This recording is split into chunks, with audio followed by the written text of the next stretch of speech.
Assalamualaikum warahmatullahi wabarakatuh. Semoga kebaikan selalu terlimpah untuk kita semua. Amin ya rabbal alamin. Suatu hari, Baginda Raja merasakan suntuk.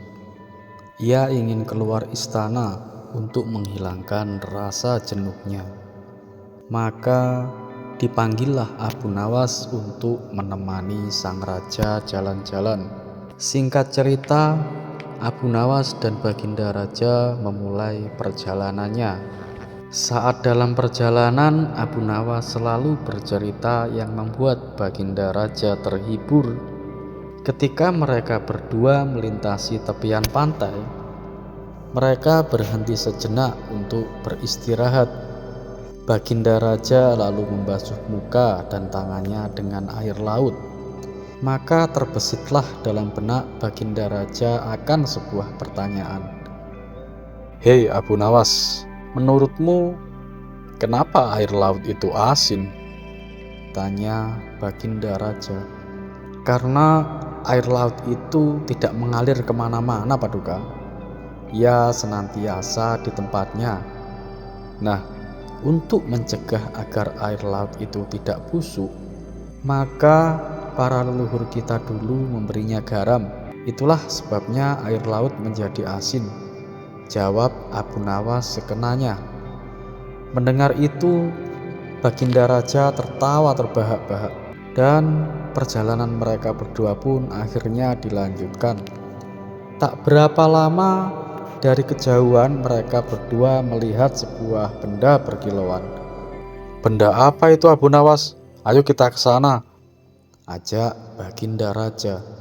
Abu Nawas bergegas melangkah mendahului Baginda Raja. Setelah benda itu diambil oleh Abu Nawas, ternyata hanya sebuah cermin. Abu Nawas pun segera membuangnya kembali.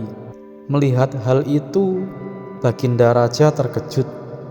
"Kenapa dibuang? Memangnya itu benda apa, Abu Nawas?" tanya Baginda Raja. "Benda yang sangat jelek, Paduka. Wajar saja kalau si pemilik membuangnya," jawab Abu Nawas. "Tapi benda itu terlihat berkilauan dari jauh," ujar Baginda Raja. "Ya, kalau Paduka tidak percaya, ambil saja sendiri," balas Abu Nawas. Karena penasaran, Baginda Raja segera memungut benda itu.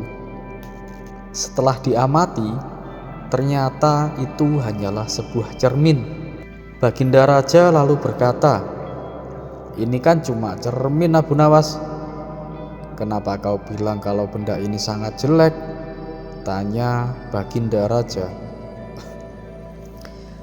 "Coba saja Paduka perhatikan baik-baik. Pasti Paduka akan menemukan kejelekannya," ujar Abu Nawas. Baginda Raja kembali mengamati cermin tersebut, tetapi Baginda tidak menemukan kejelekan. Yang ada hanya wajahnya sendiri di dalam cermin. "Nah, itu sudah nampak kejelekannya. Ayo lekas dibuang saja bendanya, Paduka," ucap Abu Nawas. Baginda Raja pun mulai memahami maksud Abu Nawas. "Kurang ajar kau, Abu Nawas," balas Baginda Raja.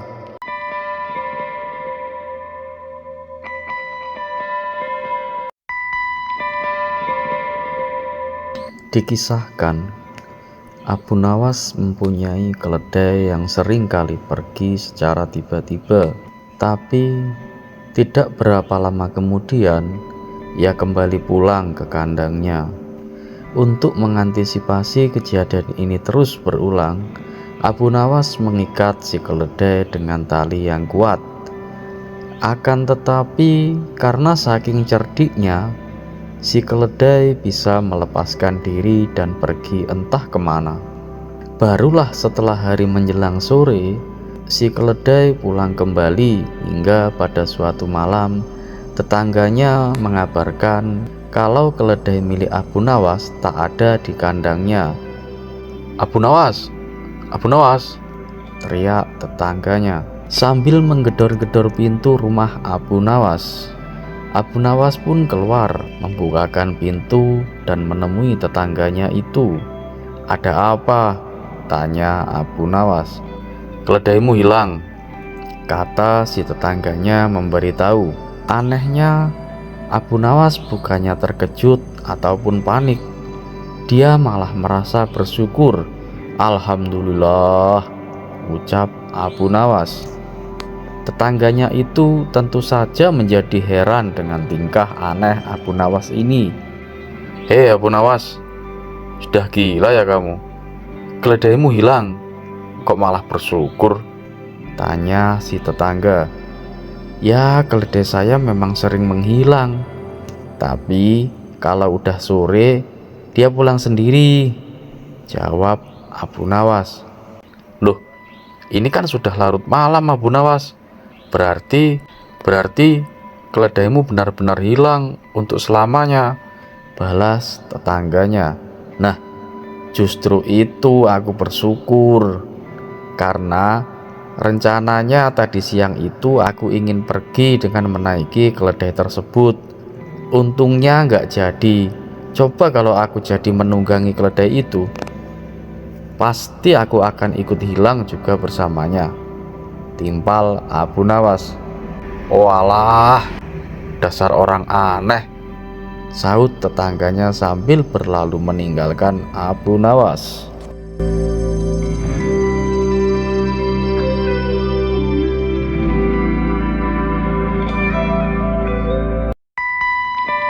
Dikisahkan ada seorang petapa suci yang ingin menyadarkan Abu Nawas.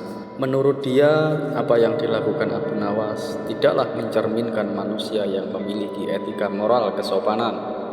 Dia juga ingin menunjukkan bahwa keyakinan yang dianutnya selalu mengedepankan etika moral kesopanan. Tujuan si petapa suci melakukan hal itu tidak lain dan tidak bukan supaya Abu Nawas tertarik dan mengikuti keyakinannya. Maka berangkatlah si petapa suci ke rumah Abu Nawas. Sesampainya di sana, ia langsung mengetuk pintu rumah Abu Nawas. Tatkala Abu Nawas membukakan pintu, ia terkejut melihat seorang petapa suci datang berkunjung. Lalu Abu Nawas mempersilahkannya masuk dan menanyakan maksud tujuan kedatangannya. Si petapa suci secara terang-terangan mengatakan bahwa dirinya ingin mengajari Abu Nawas tentang etika norma kesopanan dalam bermasyarakat. "Wahai Abu Nawas, di dalam agama saya penuh dengan cinta dan kasih, dan memuliakan orang lain adalah suatu keharusan," kata si petapa suci. "Begini Tuan, meskipun saya seorang muslim, saya tetap akan menghormati keyakinan Anda, dan saya tetap akan memuliakan Anda sebagai tamu saya," balas Abu Nawas. Rupanya di sepanjang obrolannya, si petapa suci tak henti-hentinya mendoktrin Abu Nawas untuk ikut ke dalam keyakinannya. Melihat gelagatnya seperti itu, Abu Nawas malah menggunakan kesempatan tersebut untuk mengerjai si petapa suci. Tentunya dengan cara yang konyol. "Bagaimana kalau kita makan dulu?" tawar Abu Nawas. "Oh, itu ide yang bagus. Saya juga sudah lapar," balas si petapa suci. Abu Nawas lalu membawakan 2 piring kosong dan 1 nampan yang berisi 2 daging, di mana kedua daging tersebut yang satu berukuran kecil dan satunya lagi berukuran besar. Kemudian Abu Nawas memberikan piring kosong untuk petapa suci dan untuk dirinya. Setelah itu, Abu Nawas mengambilkan daging kecil ditaruh di piringnya si petapa suci, sedangkan untuk dirinya adalah daging yang besar. "Bukan begitu cara yang benar, wahai Abu Nawas. Itu tidak sopan dan tidak beretika," tutur si petapa suci. "Berarti caraku ini salah ya?" tanya Abu Nawas berpura-pura. "Iya Abu Nawas, itulah tujuanku ke sini, untuk mengajarimu bagaimana cara yang benar menghormati seorang tamu," jawab si petapa suci. "Oh, begitu ya?" balas Abu Nawas sambil mengembalikan kedua dagingnya ke nampak. "Boleh aku bertanya, apa yang engkau lakukan jika kau menjadi aku?" tanya Abu Nawas.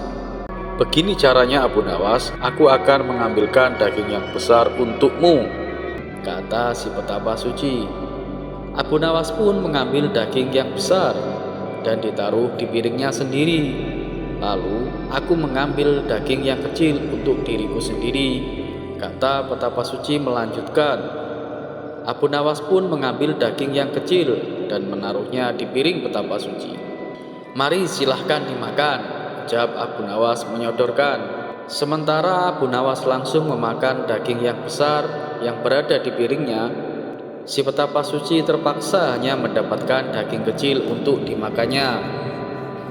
Setelah selesai makan, Abu Nawas berkata, "Bukankah hasilnya sama saja dengan yang aku lakukan di awal tadi?" Celetuk Abu Nawas. Tak lama Abu Nawas kembali berkata, "Apakah kau tahu tata cara makan?" Tanya Abu Nawas.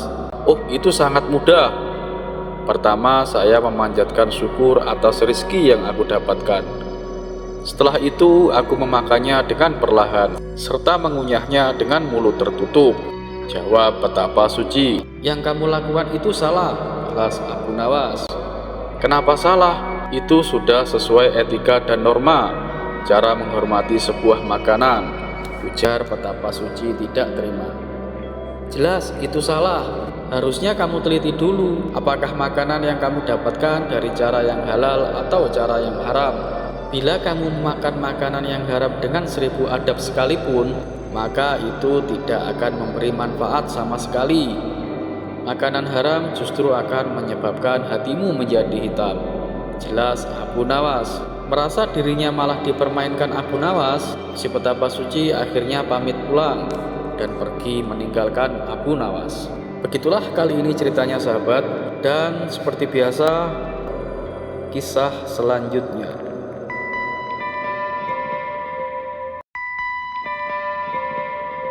Pada suatu hari, di pasar kota Baghdad terdapat seorang pria sombong yang selalu menghujat Allah dengan lantang.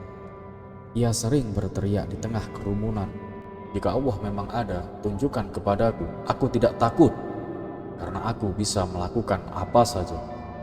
Orang-orang yang mendengar ucapannya hanya bisa terdiam. Mereka takut untuk menegurnya, karena pria itu terkenal angkuh dan kasar. Namun, kehadiran Abu Nawas di tempat itu mengubah suasana. Abu Nawas berjalan mendekati pria sombong itu dan bertanya dengan santai, "Wahai tuan yang gagah berani, benarkah Anda tidak takut kepada siapapun termasuk kepada Tuhan?"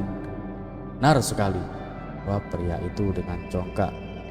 Abu Nawas tersenyum tipis. "Baiklah, kalau begitu aku ingin menguji keberanianmu. Minumlah racun ini," katanya sambil mengeluarkan botol kecil berisi cairan hitam pekat. Kerumunan pun langsung gempar. Semua orang menahan nafas, menunggu reaksi pria itu. Pria sombong itu tampak ragu. "Ini benar-benar racun, bukan?" tanyanya dengan nada curiga. "Tentu saja tuan," jawab Abu Nawas meyakinkan. "Hanya orang yang percaya kepada Allah yang bisa selamat setelah meminumnya." Mendengar itu, pria tersebut mendelik. "Kalau begitu minumlah duluan, baru aku percaya." Abu Nawas mengangguk dengan tenang.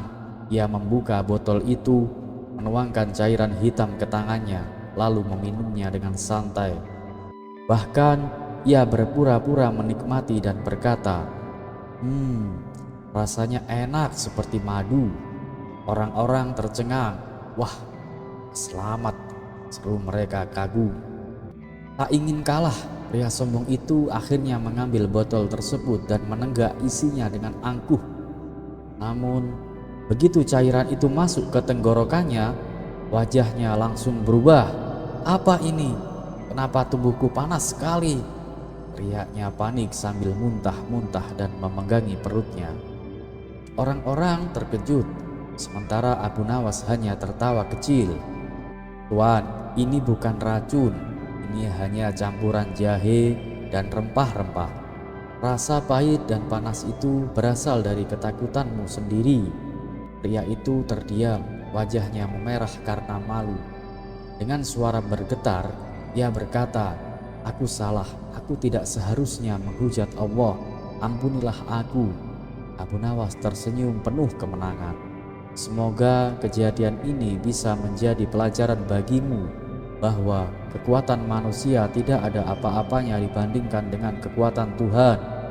Baginda Raja Harun al-Rasyid yang menyaksikan dari kejauhan merasa kagum.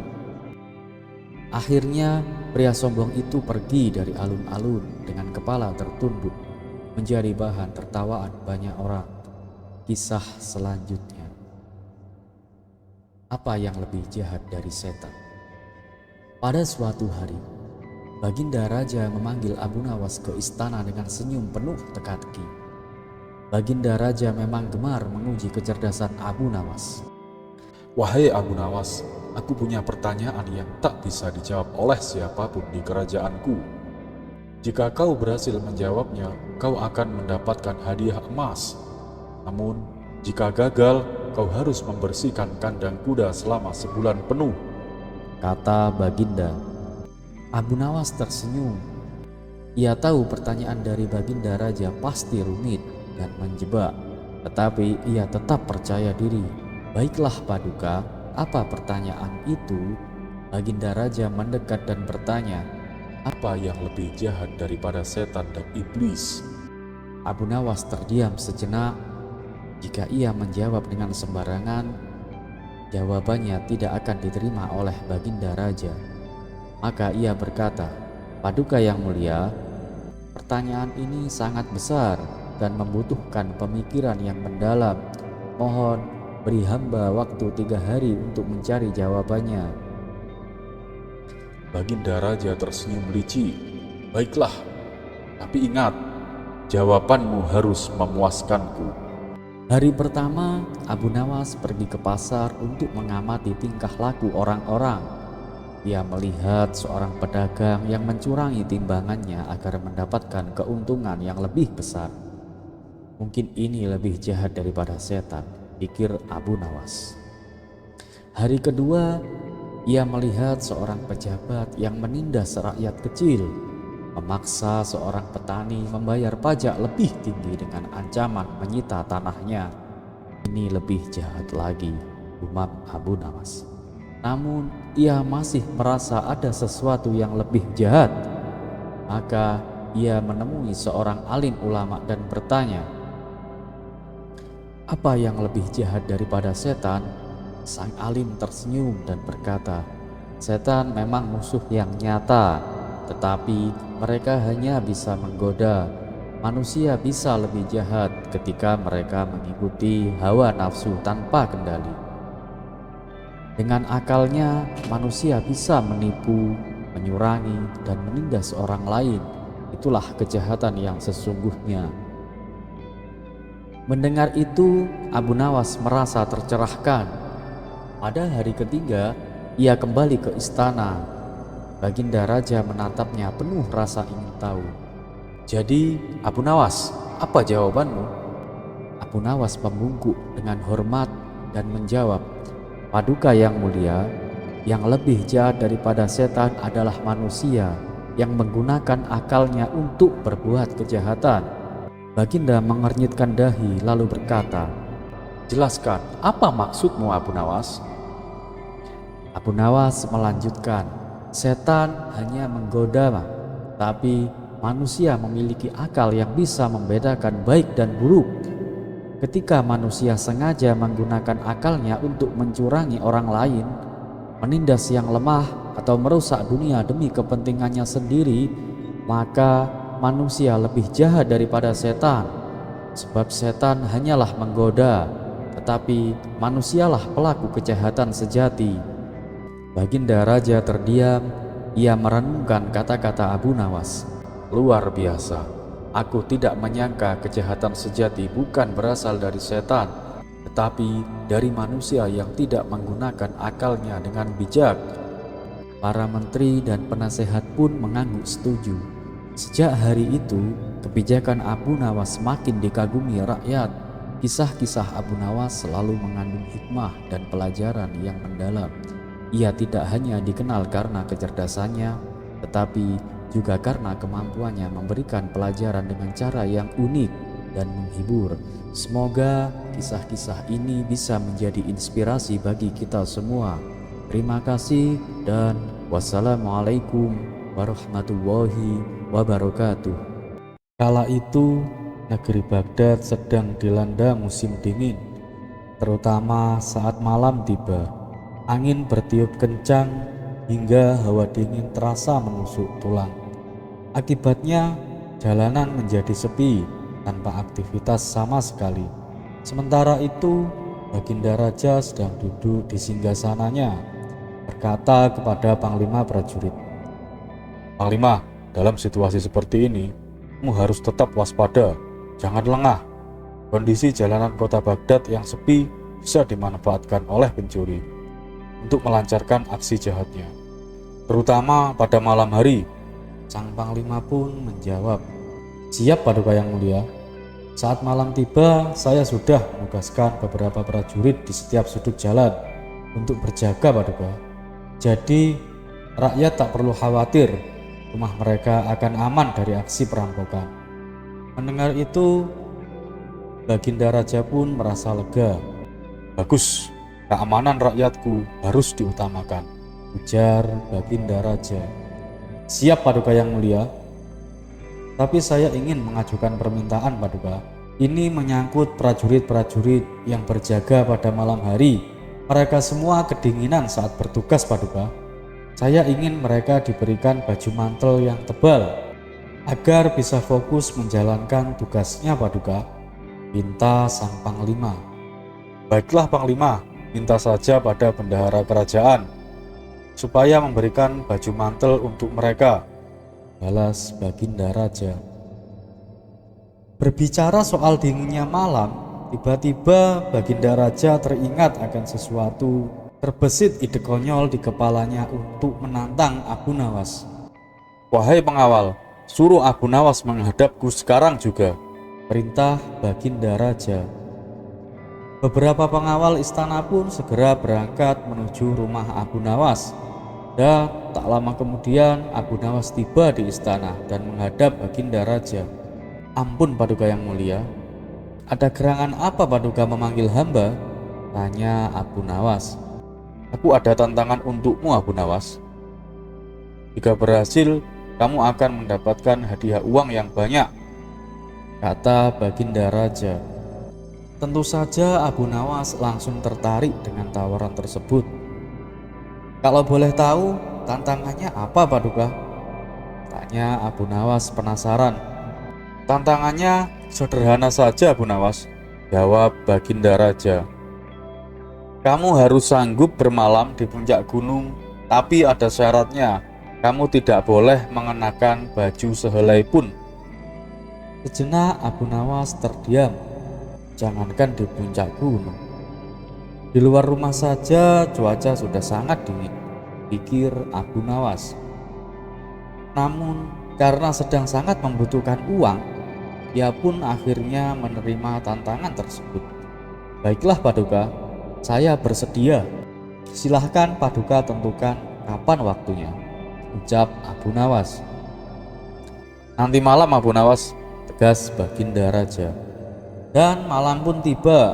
Abu Nawas dikawal oleh beberapa prajurit berjalan menuju puncak gunung. Para prajurit itu bertugas untuk melucuti semua pakaian Abu Nawas dan mengawasinya agar tidak menyalakan api untuk menghangatkan tubuhnya. Sementara itu, prajurit yang bertugas tetap mengenakan mantel tebal agar tidak kedinginan. Abu Nawas menghabiskan malamnya dengan begadang. Rasa dingin yang luar biasa membuatnya hampir menyerah. Darahnya terasa membeku, wajahnya pucat pasi, dan tubuhnya gemetaran. Namun, demi hadiah yang dijanjikan, ia pun bertahan hingga pagi menjelang. Dan ketika matahari terbit, Abu Nawas pun merasa sangat gembira karena telah menyelesaikan tantangan tersebut. Dengan penuh semangat, ia pun kembali ke istana untuk menghadap Baginda Raja. Sesampainya di sana, Baginda Raja pun tanpa heran. "Hebat kamu Abu Nawas, bagaimana rasanya bermalam di puncak gunung?" tanya Baginda Raja. Abu Nawas pun menceritakan pengalamannya. Saya hampir mati kedinginan, Paduka. Baginda Raja pun lalu bertanya lagi, apakah di malam itu kamu melihat cahaya api, baik dari jauh maupun dekat? Oh, tentu Paduka, saya melihat api cahaya obor dari salah satu rumah di perkampungan di bawah kaki gunung, jawab Abu Nawas dengan jujur. Mendengar itu, Baginda Raja pun langsung tertawa. Hahaha, berarti kamu itu gagal, Abu Nawas. Pantas saja kamu bisa bertahan. Rupanya kamu menghangatkan tubuhmu dengan cahaya obor itu, jar Baginda Raja. Abu Nawas terkejut. Maksud Paduka? Tanya Abu Nawas bingung. Ya, karena kamu telah menghangatkan dirimu dengan cahaya api itu, maka kamu dinyatakan gagal. Kamu tidak berhak mendapatkan hadiahnya, Abu Nawas, das Baginda Raja. Abu Nawas pun langsung marah mendengarnya. Namun ia tak berani menunjukkan emosinya di hadapan Baginda Raja. Kurang ajar, aku telah ditipu, gerutu Abu Nawas dalam hati. Dengan berat hati, ia pun pulang tanpa membawa hadiah sepeser pun. Dan sejak saat itu, Abu Nawas pun terus memikirkan cara untuk membalas perlakuan Baginda Raja. Hingga pada suatu hari, sebuah ide cemerlang muncul di kepalanya. Abu Nawas pun segera pergi menghadap Baginda. Paduka yang mulia, bila berkenan saya ingin mengundang Paduka untuk makan siang di rumah saya, kata Abu Nawas. Benarkah Abu Nawas? Masakan apa yang akan kamu hidangkan? Tanya Raja penasaran. Sop bebek buatan saya, Paduka, jawab Abu Nawas.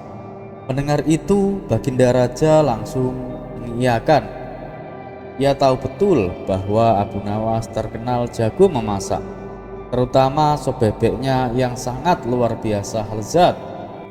Baiklah, ayo kita ke rumahmu, kata Baginda Raja bersemangat. Dan sesampainya di rumah Abu Nawas, di halaman sudah tersedia meja dan kursi. Baginda Raja duduk di situ bersama Abu Nawas, menunggu hidangan disajikan. Namun, setelah sekian lama menunggu, makanan tak kunjung datang. Mana makanannya, Abu Nawas? Tanya Baginda Raja mulai tak sabar. Belum matang, Paduka. Tunggu sebentar lagi, Paduka, jawab Abu Nawas santai. Baginda Raja kembali menunggu, tapi hingga menjelang sore, sop bebek itu masih belum juga matang. Rasa lapar semakin tak tertahankan. Akhirnya Baginda Raja memutuskan untuk masuk ke dapur, melihat sendiri proses memasaknya. Betapa terkejutnya dia ketika melihat panci sop bebeknya tergantung 1 meter di atas tungku api. Apa-apaan ini, Abu Nawas?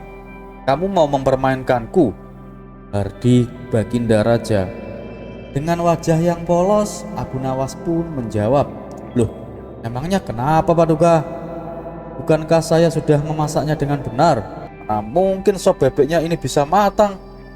Tunggu apinya saja jauh dari panci, seru Baginda Raja mulai geram.